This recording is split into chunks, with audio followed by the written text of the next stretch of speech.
பொதுப்பணிகள் நெடுஞ்சாலைகள் சிறு துறைமுகங்கள் துறை அமைச்சர்கள்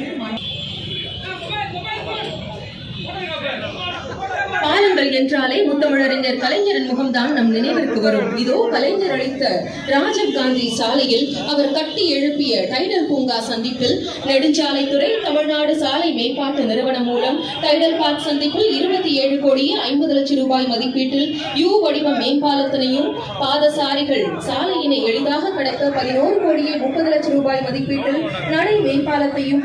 மக்கள் பயன்பாட்டிற்கு கொண்டு வரதன் அடையாளமான கல்வெட்டினை திறந்து வைக்கும்படி மாண்புமிகு தமிழ்நாடு துணை முதலமைச்சர் அவர்களை அன்புடன் அழைக்கிறோம்.